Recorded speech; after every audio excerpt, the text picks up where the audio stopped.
മുഖവിലയിൽ തന്നെ ഇയാൾ നിരഞ്ജനം എഴുതിയിട്ടുണ്ട്. ഞാൻ ഒരിക്കലും ഒരു കമ്മ്യൂണിസ്റ്റ് ആയിരുന്നില്ല എന്ന് പറഞ്ഞിട്ട് ഒരു ക്ഷമാപണത്തോടു കൂടിയാണ് മൂപ്പര് എഴുതുന്നത് തന്നെ. അതിൽ നിന്ന് മനസ്സിലാക്കാമല്ലോ സംഭവം. അതുകൊണ്ട് ഞാനും അങ്ങനെ കയ്യൂർ സംഭവത്തിൽ എൻ്റെ സമയത്ത് നമ്മുടെ നിരഞ്ജനയുണ്ടല്ലോ, പുളുക്കുന്ത ശിവറാവു എന്ന് പറയുന്ന ആള്, അദ്ദേഹം അവിടെ പോയിരുന്നു. ആ സമരത്തിൻ്റെ കാലത്തല്ല, അതൊക്കെ കഴിഞ്ഞിട്ട് മറ്റേ ജോഷി ഇവിടെ വന്നിരുന്നത് കാണാൻ, ഈ സ്ഥലമൊക്കെ കാണാനായിട്ട് വന്ന സമയത്ത് ജോഷി ആ സംഘത്തിൽ ശിവറാവു ഉണ്ടായിരുന്നു. മനസ്സിലായില്ലേ? ആ പോക്ക് അവരൊക്കെ പോയിട്ട് വന്നിട്ട് അതൊക്കെ എഴുതി. തുളുഭാഷാ സാഹിത്യവുമായി അടുത്ത ബന്ധവും അഗാധ പാണ്ഡിത്യവുമുള്ള മലയാളിയാണ് അദ്ദേഹം. തുളുഭാഷയെയും സാഹിത്യത്തെയും കുറിച്ച് ഏത് സംശയവും തീർത്തു തരാൻ പ്രാപ്തനാണ് അദ്ദേഹം.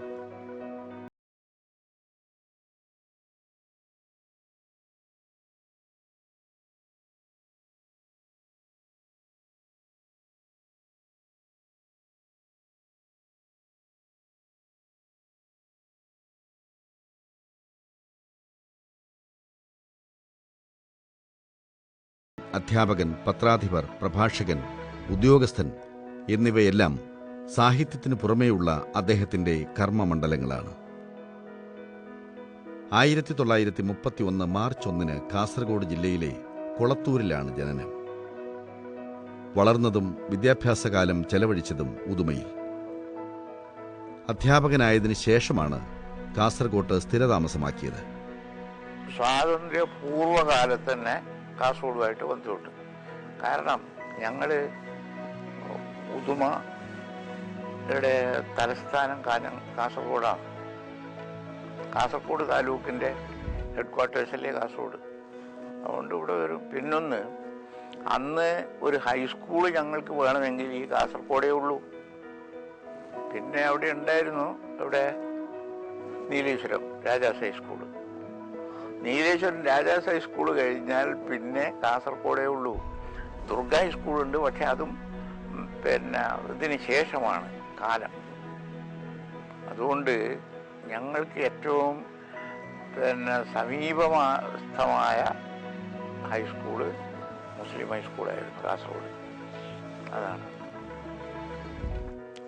അന്ന് പഠിക്കാൻ ഇത് വിട്ട. പിന്നെ മംഗലാപുരത്ത് ഗവൺമെൻറ് കോളേജ്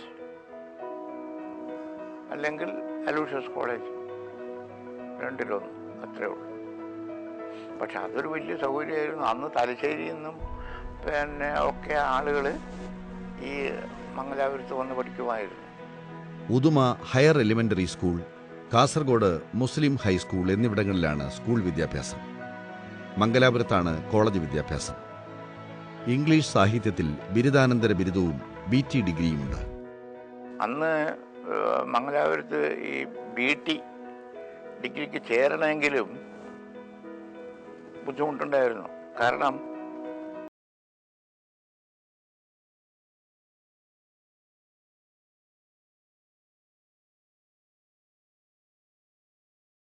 കന്നഡ അറിയാമോ എന്നാണ് ചോദിക്കുന്നത്. എന്തിന്? അന്ന് സ്കൂളിൽ ഈ പ്രാക്ടിക്കൽ ക്ലാസ് ഉണ്ട്. പ്രാക്ടിക്കൽ ക്ലാസ് എടുത്തിട്ട് അതിൽ പാസ്സായാൽ BT ഡിഗ്രി തരും. അവിടെ കന്നഡയിലല്ലാണ്ട് പ്രാക്ടിക്കൽ ഇത് ചെയ്യാൻ സ്ഥലമില്ലല്ലോ. എല്ലാം കന്നഡ സ്കൂളുകളല്ലേ. ഞാൻ പറഞ്ഞു yes I can do it. അതെങ്ങനെ? കന്നഡ അറിയാമോ? അറിയാം. അങ്ങനെ ഞാൻ ഒരു കൊല്ലം ഹൈസ്കൂളിൽ പഠിപ്പിച്ചതാണ്.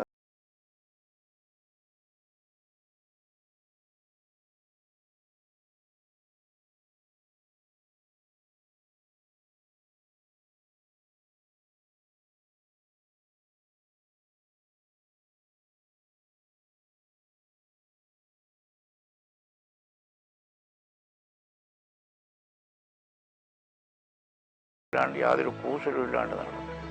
താൻ പഠിച്ച കാസർഗോഡ് മുസ്ലിം ഹൈസ്കൂളിൽ തന്നെ അധ്യാപകനായി ചേർന്ന അദ്ദേഹം ചായോത്ത് ഹൈസ്കൂൾ പ്രധാന അധ്യാപകനായാണ് സർവീസിൽ നിന്ന് വിരമിച്ചത്. ഇതിനിടെ കുറച്ചുകാലം AEO ആയും ടീച്ചർ എഡ്യൂക്കേറ്ററായും എഡ്യൂക്കേഷണൽ സർവേ ഓഫീസറായും സേവനമനുഷ്ഠിച്ചു. മംഗലാപുരത്ത് വിദ്യാർത്ഥിയായിരിക്കുമ്പോഴാണ് തുളു കന്നഡ ഭാഷാ സാഹിത്യത്തിൽ ആകൃഷ്ടനായത്. ഇരുഭാഷകളും ആഴത്തിൽ മനസ്സിലാക്കാനും പഠിക്കാനും ഇക്കാലത്ത് സാധിച്ചു. അധ്യാപകനായിരിക്കുമ്പോഴാണ് എഴുത്തിലേക്ക് തിരിഞ്ഞത്. ഈ ഓടയിൽ നിന്ന് എന്ന് പറഞ്ഞിട്ട് നമ്മുടെ കേശവദേവൻ്റെ നോവലുണ്ടല്ലോ, എനിക്കത് വളരെ ഇഷ്ടമായിരുന്നു. എന്തുകൊണ്ട്? ഒരു പാവപ്പെട്ടവൻ ഒരു തൊഴിലാളിയായിട്ട് വന്നവനാണ് ഒരു കുട്ടിയെ പഠിപ്പിച്ച് വലിയ ആളാക്കി വിടുന്നത്. അയാൾ പപ്പു. ഈ പപ്പു എനിക്കൊരു ആരാധനാ കഥാപാത്രമായിട്ട് മാറി. മനസ്സിലായില്ലേ? കേശവദേവ് എന്ന് പറഞ്ഞാൽ വലിയ സാഹിത്യകാരനാണെന്ന് എനിക്ക് അന്ന് തോന്നിയിരുന്നു. അന്നത്തെ വാസ്തവത്തിൽ അറിയപ്പെടുന്ന ഏറ്റവും വലിയ സാഹിത്യകാരൻ തന്നെയാണ് ഈ കേശവദേവ്. ആ കേശവദേവിൻ്റെ കൃതി എന്നെ വല്ലാതെ ആകർഷിച്ചിരുന്നു. എന്ന് മാത്രമല്ല, അന്ന് നിങ്ങൾക്കത് ബോധ്യം, അന്നൊന്നും ഈ കർണാടകത്തിലെ കമ്മ്യൂണിസ്റ്റ് പ്രസ്ഥാനം എന്ന് പറഞ്ഞിട്ടൊരു പ്രസ്ഥാനം ഇല്ലല്ലോ. ഇല്ലയെന്ന് വെച്ചാൽ വളരെ കുറവായിരുന്നു, വളരെ മൈൽഡായിട്ട് എവിടെയെങ്കിലും കാണുന്നേ ഉള്ളൂ. അപ്പോൾ അതിനെല്ലാറ്റിനും നല്ലത് ഇത്തരം കൃതികൾ കർണാടകത്തിൽ വരണം. ഓടയിൽ നിന്നിനെ പോലെയുള്ള കൃതികൾ വരണം. അങ്ങനെ ഞാൻ ഓടയിൽ നിന്ന് സ്വയം ട്രാൻസ്ലേറ്റ് ചെയ്തു.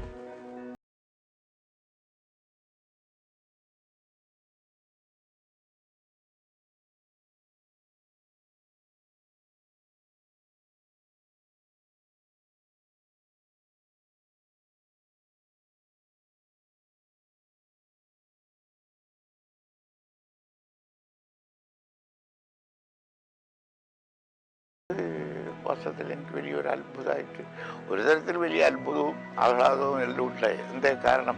ഒരാളുടെ റെക്കമെൻഡേഷൻ ഇല്ലാണ്ട് ഞാൻ എഴുതിയ സാധനം മദിരാശിയിൽ സ്വീകരിക്കപ്പെടുന്നു എന്ന് പറയുന്നത് എനിക്ക് സന്തോഷമുണ്ടാക്കിയ കാര്യമാണ്. ഓടയിൽ നിന്ന് അതാണ് ഇതിൽ ചരണ്ടിയന്ത എന്ന് പറയുന്ന പുസ്തകം അതാണ്. ബാലസാഹിത്യകൃതിയായ 20 ജാലവിദ്യകൾ ആദ്യകാല രചനയാണ്. 1964 ഇതിന് സാഹിത്യപ്രവർത്തക സഹകരണ സംഘം അവാർഡ് ലഭിച്ചു. 1974 ചിരസ്മരണയുടെ മലയാള വിവർത്തനം പുറത്തുവന്നതോടെ വിവർത്തന സാഹിത്യത്തിൽ തലയെടുപ്പുള്ള വ്യക്തിത്വമായി സി രാഘവൻ ഉയർന്നു. തുടർന്ന് കന്നഡയിൽ നിന്ന് മലയാളത്തിലേക്കും തിരിച്ചും പ്രശസ്തമായ നിരവധി കൃതികളുടെ വിവർത്തനം നടന്നു. ഇരുഭാഷകളിലും ഒരുപോലെ തർജ്ജമ ചെയ്യാൻ കഴിവുള്ള അപൂർവ എഴുത്തുകാരനാണ് സി രാഘവൻ. UR അനന്തമൂർത്തിയുടെ ഭവം, കാമരൂപി, ഭാരതീപുരം, അവസ്ഥ എന്നിവ ഉൾപ്പെടെ അദ്ദേഹത്തിന്റെ നിരവധി നോവലുകളും കഥകളും പരിഭാഷപ്പെടുത്തിയിട്ടുണ്ട്. നാഷണൽ ബുക്ക് ട്രസ്റ്റിനു വേണ്ടി SL ഭൈരപ്പയുടെ ഗൃഹഭംഗം, റാവു ബഹാദൂറിന്റെ ഗ്രാമായണം, മിർജി അണ്ണാ റാവുവിന്റെ നിസർഗം എന്നീ നോവലുകൾ കന്നഡയിൽ നിന്ന് പരിഭാഷപ്പെടുത്തി. രാഷ്ട്രകവി ഗോവിന്ദപ്പയുടെ കവിതകളും ലേഖനങ്ങളും ഉൾപ്പെടുന്ന തെരഞ്ഞെടുത്ത കൃതികളുടെ വിവർത്തനമാണ് മറ്റൊരു ശ്രദ്ധേയ സംരംഭം. കർണാടക സാംസ്കാരിക വകുപ്പിനു വേണ്ടി കന്നഡ ചെറുകഥകളുടെ സമാഹാരം മലയാളത്തിലേക്ക് തർജ്ജമ ചെയ്തു. മാസ്തിയുടെ ചെറുകഥകൾ, ഗുരുലിംഗ കാപ്പടയുടെ അക്ക മഹാദേവി, സാറ അബൂബേക്കറിന്റെ ചുഴി നഫീസ, ചന്ദ്രശേഖര കമ്പാറിന്റെ കൂലോത്തെ ചിങ്കാരമ്മ, പൂർണ്ണചന്ദ്ര തേജസ്വിയുടെ കർവാലോ, ചിദംബര രഹസ്യം, HS ശിവപ്രകാശിന്റെ ടിപ്പു സുൽത്താൻ തുടങ്ങിയവയാണ് കന്നഡയിൽ നിന്ന് മലയാളത്തിലേക്കുള്ള പ്രധാന പരിഭാഷകൾ. P കേശവദേവിന്റെ ഓടയിൽ നിന്ന് O ചന്തുമേനോന്റെ ഇന്ദുലേഖ, MT വാസുദേവൻ നായരുടെ രണ്ടാമൂഴം, അയ്യപ്പ പണിക്കരുടെ ഗോത്രയാനം, അയ്യപ്പ പണിക്കരുടെ കൃതികൾ തുടങ്ങി നിരവധി സൃഷ്ടികൾ മലയാളത്തിൽ നിന്ന് കന്നഡയിലേക്ക് മൊഴിമാറ്റി. MTയുടെ രണ്ടാമൂഴത്തിന് കന്നഡയിൽ ഭീമായണ എന്ന പേരാണ് നൽകിയിരിക്കുന്നത്. കന്നഡ സാഹിത്യകാരന്മാരുടെ നിരവധി ചെറുകഥകൾ മലയാളത്തിലെ വാരികകൾക്കും മാസികകൾക്കും പ്രസാധകർക്കും വേണ്ടി സി രാഘവൻ പരിഭാഷപ്പെടുത്തിയിട്ടുണ്ട്. കാസർഗോഡ് ജില്ലാ പിറവിയുടെ ഭാഗമായി തയ്യാറാക്കിയ കാസർഗോഡ് ജില്ലാ സൂവനീർ, കാസർഗോഡ് ജില്ലാ പഞ്ചായത്ത് പ്രസിദ്ധീകരിച്ച സമൂഹവും സംസ്കാരവും എന്നിവയുടെ എഡിറ്ററാണ്. കർണാടക സാഹിത്യ അക്കാദമിക്ക് വേണ്ടി തയ്യാറാക്കിയ തകഴി ശിവശങ്കരപ്പിള്ളയുടെ ജീവചരിത്രം, ഫോക്ലോർ പഠന ഗ്രന്ഥമായ പട്ടോലപ്പഴമ എന്നിവയാണ് മറ്റ് ശ്രദ്ധേയമായ കൃതികൾ.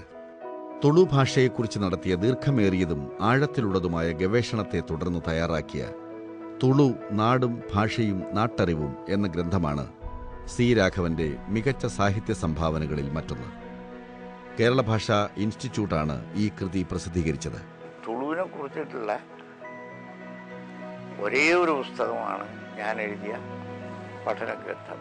പഠനഗ്രന്ഥം എന്ന് പറഞ്ഞാൽ അത് എല്ലാം കംപ്ലീറ്റ് സർവേ ആണ് തുളു. എല്ലാവരും പോയി ഇരുന്നിട്ട് ഇതൊന്നും പഠിച്ചിട്ടില്ലെങ്കിൽ അത് വലിയ നഷ്ടമാണ്, അതൊരു അനീതിയാണ് ശരിക്കും പറഞ്ഞാൽ. അവിടുത്തെ ആ നാട്ടിൻ്റെ ഭാഷ പഠിക്കുക, അങ്ങനെയല്ലേ നാട് മനസ്സിലാക്കാൻ പറ്റൂ.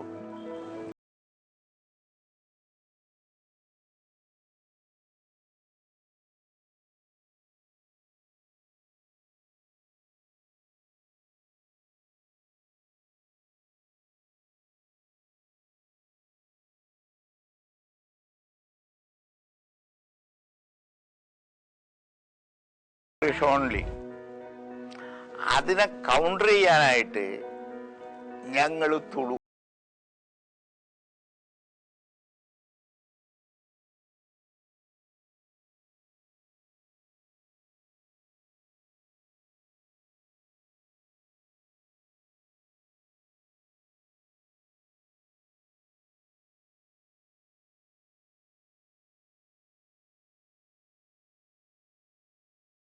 ശ്രീ അയ്യപ്പനെക്കുറിച്ച് ഗ്രന്ഥം രചിച്ച അദ്ദേഹം കന്നഡ വിദ്യാർത്ഥികൾക്ക് വേണ്ടി മലയാളം റീഡറും തയ്യാറാക്കിയിട്ടുണ്ട്.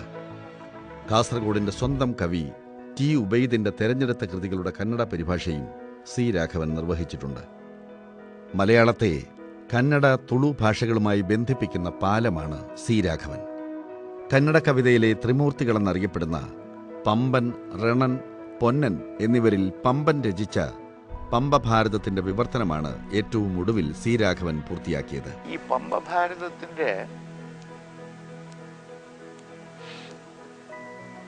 വർക്ക് ഞാൻ ചെയ്യാൻ തുടങ്ങുന്നതെന്ന് അറിഞ്ഞത് മുതൽ കർണാടകത്തിൽ മുഴുവൻ ഉത്സാഹമായിരുന്നു. ആ ഉത്സാഹത്തിൻ്റെ എവിഡൻസാണ് പ്രത്യക്ഷമായിട്ടുള്ള ചിത്രം നിങ്ങൾ കണ്ടത്. ആ ഇതില്ലേ, കർണാടകത്തിൽ നിന്ന് മംഗലാപുരത്ത് നിന്നൊക്കെ ആളുകൾ വന്നിട്ട് എന്നെ ആദരിക്കുന്നത് കണ്ടില്ലേ, അത് ഇതിൻ്റെ പേരിലാണ്. സത്യത്തിൽ അവർ ആദ്യം തന്നെ ചോദിക്കുന്നത് അത് പമ്പൻ എവിടെ എത്തിയെന്നാണ്. 1998 കേന്ദ്ര സാഹിത്യ അക്കാദമി വിവർത്തന പുരസ്കാരം സി രാഘവന് ലഭിച്ചു. ഇന്ദുലേഖയുടെ കന്നഡ വിവർത്തനത്തിനാണ് ഈ അവാർഡ്. ഗവേഷണ കൃതിയായ തുളുവിന് 2004 കർണാടക സ്റ്റേറ്റ് തുളു സാഹിത്യ അക്കാദമിയുടെയും NV വിജ്ഞാന സാഹിത്യ ട്രസ്റ്റിന്റെയും പുരസ്കാരങ്ങളും ലഭിച്ചു.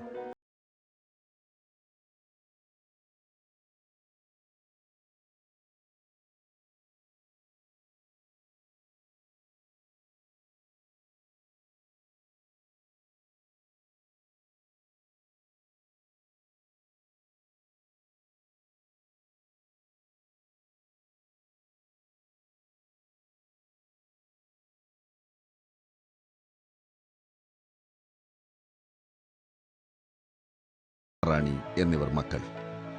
വാർദ്ധക്യ സഹജമായ ആരോഗ്യ പ്രശ്നങ്ങൾ അലട്ടുന്നുണ്ടെങ്കിലും തന്റെ മനീഷ പരമാവധി പ്രയോജനപ്പെടുത്തണമെന്ന നിശ്ചയദാർഢ്യത്തിലാണ്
അപ്പോൾ അത് മനസ്സിലാവും.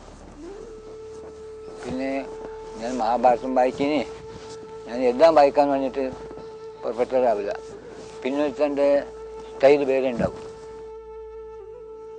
രോഗപീഡയിൽ ശരീരം അശക്തമാണെങ്കിലും തന്റെ ഗവേഷണ പദ്ധതികൾ പൂർത്തിയാക്കാനുള്ള വെമ്പുന്ന മനസ്സുമായാണ് ബെള്ളൂർ ഐത്തനെടുക്കയിലെ ഗായത്രിയിൽ ഇപ്പോൾ വെങ്കട്ടരാജ പുണിച്ചിത്തായ കഴിയുന്നത്.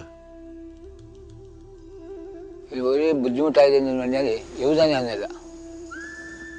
ഇല്ലെങ്കിൽ എഴുതാൻ കുറേ ഉണ്ടായിരുന്നു. എൻ്റെ ലൈഫ് ഹിസ്റ്ററി തന്നെ തുടങ്ങിയിട്ട് അത് പകുതിയിലായിപ്പോയി. അത് ആ പൊങ്കതിരുന്ന എൻ്റെ ബുക്കിലുണ്ട്.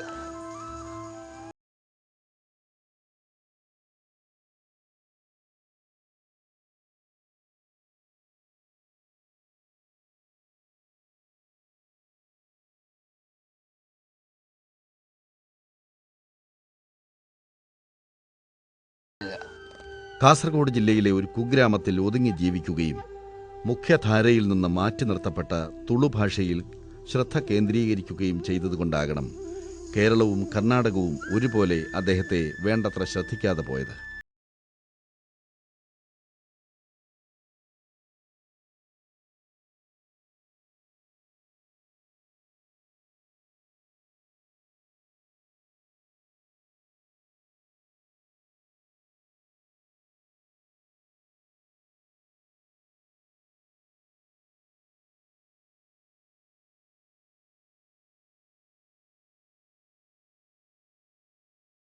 ഞാൻ പോയി തുളുണ്ട്. അവിടെ സംസാരിക്കുന്നവർ എൻ്റെ ഇത് തന്നെ തുള്ളി ലിപ്പിയില്ല, തുള്ളി സാഹിത്യമില്ല എന്ന് പറയുമ്പോൾ ബേജാറാണ്. അധ്യാപക വൃത്തിയിൽ നിന്നുള്ള വരുമാനം അദ്ദേഹം നീക്കിവെച്ചത് സാഹിത്യത്തിനും ഭാഷാ ഗവേഷണം.